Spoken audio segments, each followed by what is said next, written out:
Pastor Kibuloy and Jano. Kita nyo. Yung evangelism Ano yan, napaka... plans sa buong sanlibutan. Wow! Lagi ang meeting. Para Kingdom meeting araw-araw. ni Pastor Kibuloy. Ang ganda. Dito pinaplano lahat. Tulad ngayon sa buong sanlibutan. Yung sa Western nations tulad ng US, Canada. Basta doon banda sa Northwest. Asia, Middle East, South America, Australia, and New Zealand, and then Philippines. Wow! Yung 7 million na yun, nakatutok lahat dito. So, lahat ng reports pumapasok sa kanila. Ang laki ng ano pala ni Pastor, ha? Finance Department. Wow, Finance Department Lahat ng Office. mga finances na pumapasok sa kingdom, dito pinaprocess. Sa sensitive area. At saka, pili lang ang makapasok dito. Yung mga authorized. Kasi pinag-uusapan dito puro... Wow, yan ang Finance Department area ng Kingdom.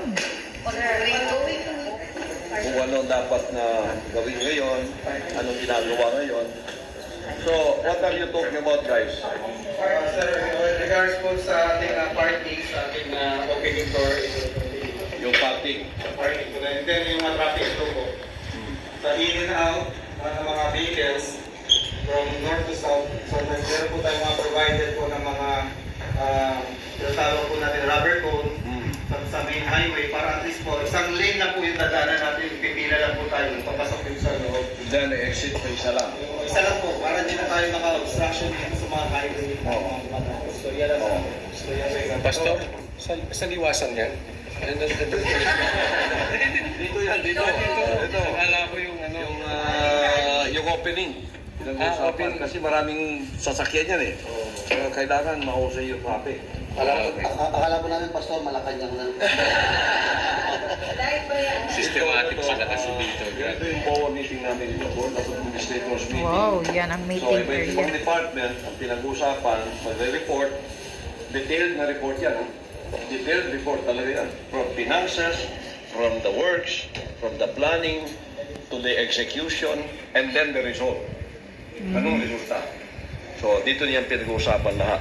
So, we had sometimes heated discussions, but we do Daming not mga fight. vlogger. Hinahanap lang kung anong talagang dapat na best solution. Kung nakita yon, magkasundo na lahat, then implement. And then, ilagay sa aming mga batas, yung laws ng kingdom. So, dito ginagawa lahat. Wow. Pwede po kayo dito magdebate. Pwede dito. Ito po ba, Pastor, ito yung upuan yun sa kanila? Oo, yan. Itong mga executive namin nandito. We're running executive secretary. May ano yan, no? Gaber. So, Ayun, may pumunta. formal ang meeting, pag-open, formal meeting. Parang Robert's Rules of Order. Kasi dino-document lahat yan eh. Then pinapasa sa SEC. Grabe, oh. Ganon ka- Systematic. Yung ano namin dito. Systematic ang Kingdom. Ano pala talaga ni Kibuloy? Sa Ontiveros, nandiyan. Sino, Pastor? Si, yung kaibigan natin. Gusto ko imbitahan ko siya dito eh. Ang tanong ko pupunta. Oo. May pag-uusapan kaming magandang batas. Yan. Na dapat kung may asawa ka, huwag ka naman po sa iba. Oh, Risa. Pasabog ni Pastor. May bubo. May pasabog si Pastor. Ang ganda ng Kingdom ni Pastor Kibuloy, oh. Laki pala. Documented work. Lahat dyan. Oo, yung na-release, tingnan mo. Nandiyan lahat. Daigpay Palacio. Mayaw na sa ministry, yung lumabas na. Ito yung nakadocument lahat yan. Very organized. Dito. Lahat na. Active ka. Ayan, A, B, C, D, E, Sa kingdom members na KOG. Talagang ano? active yan. Sinabi, active. Daming vlogger pala. Abi. Hindi, Abe. Yung may mga... Dito yung may mga kaso. Pagka umarap ka sa komite, maganda yung record mo. Naka-record. Pag negative naman, naka-record eh. Yan. Yan o, may mga record o. Kala siguro nila ang Systematic talaga ang kingdom ni Kibuloy. Ang ganda, ang laki. Kumbaga sa Bisayahan ay Tingnan nyo oh. Yan, tama ba? Grabe. Yan. Hindi magulo dito sa kingdom ni Pastor ha. Ang daming palang mga worker niya, mga staff. Kaya yung mga nagchichismis yan, gumaganon, nag-a-accuse na galing dito, kunin mo lang ang record niya dito kung ano siya. Oo, ganun. Oh, yung mga bayaran mo, Tontiveros, may makikita daw kung may record ba doon kay Pastor o wala. Lahat naka-record ang mga members ng kingdom ni Pastor. Naka-alphabet lahat. Kung gusto mong hugutin yung isang worker na kung anong record niya, kunin mo lang dito. Malalaman na. Malalaman mo ang record niya. aside from these hard copies, Mayroong mga hard copies to. meron ding soft copies. Computer. Yeah. Sa hard drive to. Oh, Digital, yeah. Digital. Digitalized. hindi lang Pati si yung Pastor message ko. normal na Pero kung video simbahan library, pala. doon sa studio kung saan tayo galing kagabi, malaki yung video library ko doon. Up and down. Lahat ng messages ko from the beginning na nag-record, nandun lahat. In thousands. Intact siya. Umabot na yata ng 50,000 yung message ko. From the beginning. So ganito ka-organize kami dito. Yan. Organized Tapos talaga. sasabihin na, kulto daw kami. Nakakatawa nga, Pastor eh. Oo. So, mabuti na nakikita na natin. Grabe. Hindi naman sila Di ba maliwanag mga kababayan ha? O yan o. Grabe oh, yan oh, ang kingdom niya oh. Lahat ng mga active at saka yung mga umalis na. May record. Ayun, nandun sa dulo pala yung mga na-release na, yung mga Kaya lumabas. inabot natin yung record ni Aldes Rene. Oo. 2021 siya, nag-back out as a worker. Nakita niya si Duterte doon, si Sara. At 2023 pumunta si Duterte doon. Pero wala si Sara. Never once si Sara pumunta sa Glory Mountain. Kasinungaling O, talaga. tingnan ninyo. Pag yung isa mong witness nagsinungaling, sinungaling na lahat yan. Ayan. A poison apple tree produces poison apples. Correct. Oh, di ba? Oh, yung ginawa niya mga witness, puro mga sinungaling. Yun ang iharap mo sa akin, tapos patutuhanan nila yung sinasabi nila. So it's a joke. Kaya inamon ko siya. 17 ang hamon ko sa iyo, 17 conditions. Harapin mo yan. Kung di mo maharap yan, magdebate tayo yung dalawa. Wala dyan sa iyong court. Ang court mo kasi, nakatali ang kamay ng tao dyan eh. Parang boxing. Correct. Nakatali ang kamay. Oo. Kung basketball naman, kami sumusunod sa rules. Kayo walang rules. Tinatakbo din yung bola sa gusto nyo. Kaya nga. Walang dribble, wala kayong foul. Sila na referee. Kangaroo court po. Doon naman sa boxing, siya ang boxer, siya ang referee, siya pa rin ang judge. Oh, Siya panalo. siya panalo. Ganyan ang Senado. Hindi ka makapagsalita doon eh. Virus kanina patungkol dun sa condition mo na 17. Sabi niya mas matindi pa daw yung condition ninyo sa 10 commandments of God. Oo. Para sa kanya.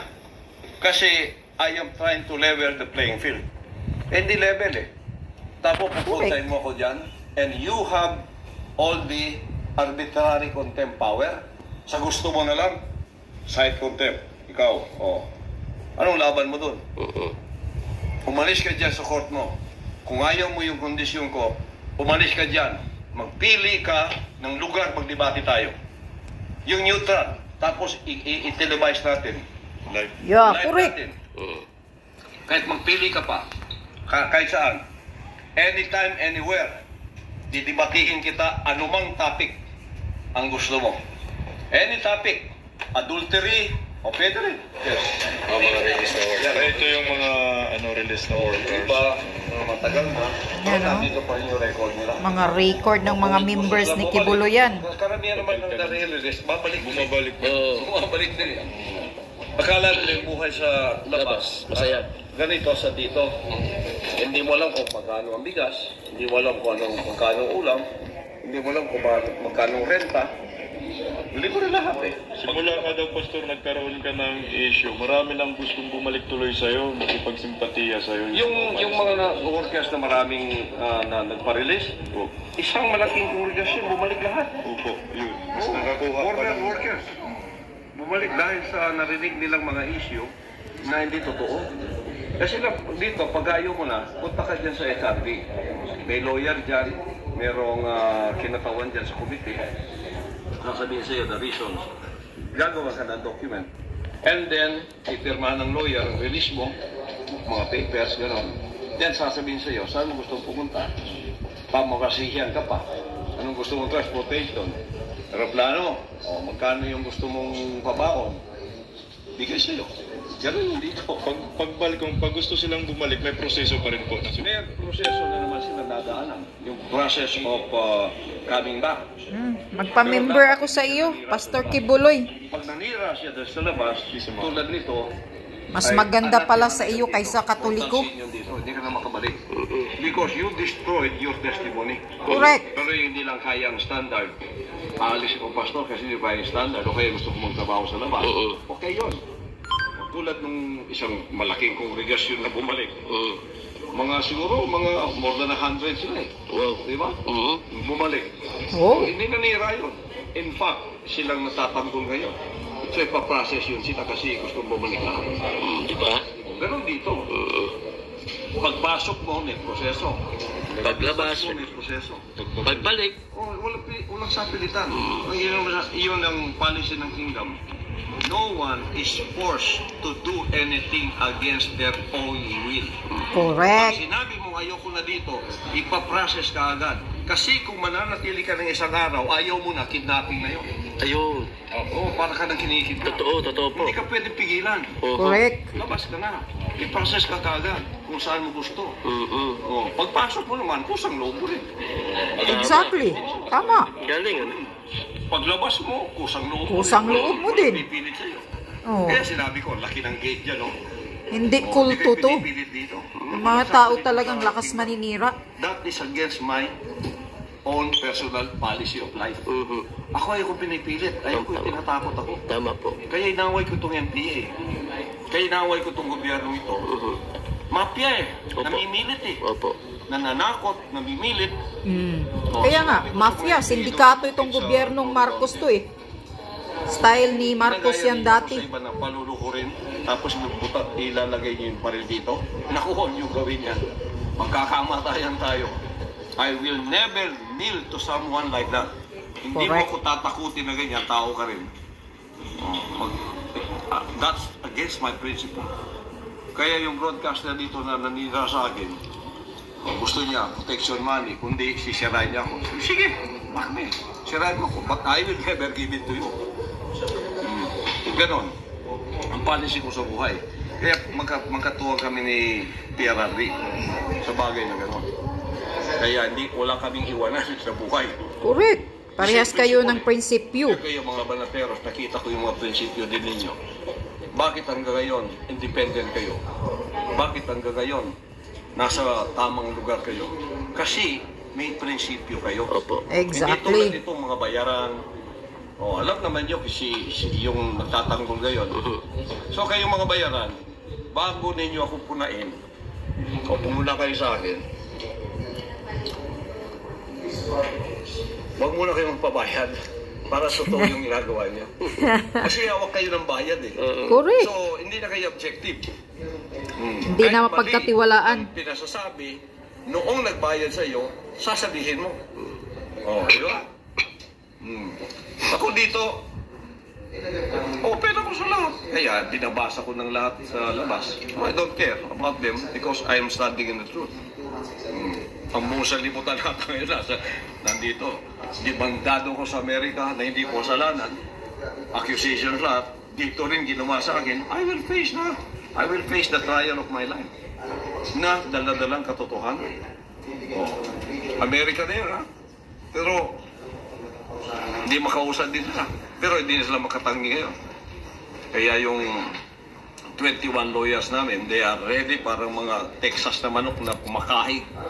When will this real begin? Kailangan mag-begin na to.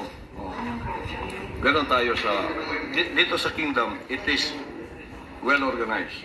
It is, the organization is like ISO 2000. Sabi nga nung USC professor. Ganon. Wow, grabe. Ang ganda ng kingdom pala ni Pastor Kibuloy. Noong isang araw, nakita ko sa vlog ni Banat Bay, yung isa pinapakita, parang palasyo, may mga fountains.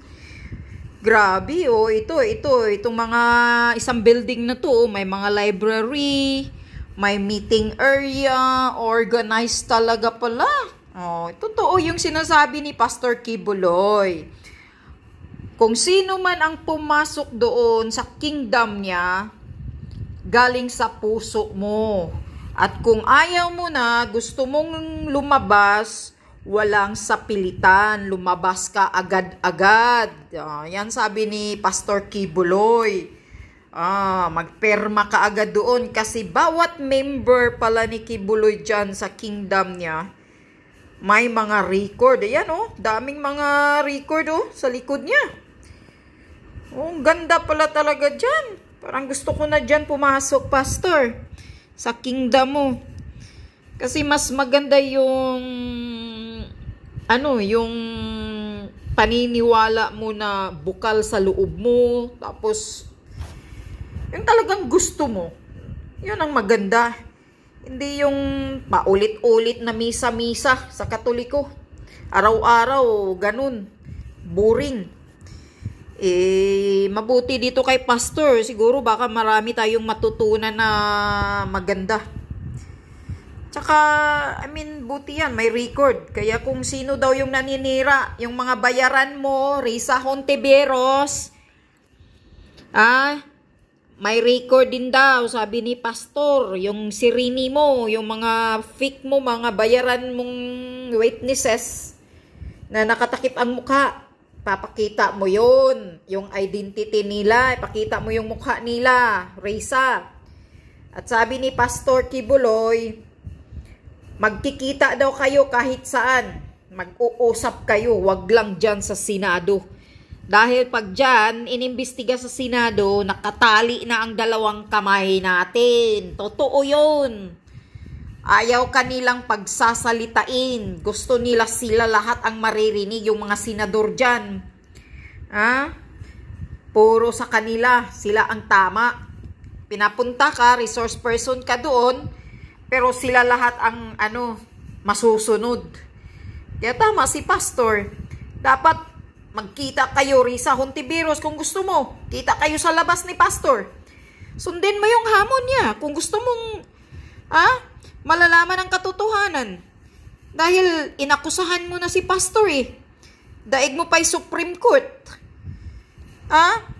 Hindi pa nga napatunayan na guilty ang tao. Inanuhan mo na, inakusahan mo na. Walang hiya kang Hontiveros ka, Kapal ng mukha mo talaga. Hindi ka naman abogado. Para kang umaastang korte. Ayan, hamon ni Pastor sa iyo. Magkita kayo. Kahit saan ang gusto mo daw. Kayo, debate kayo. Harap-harapan. Single kayo, face to face.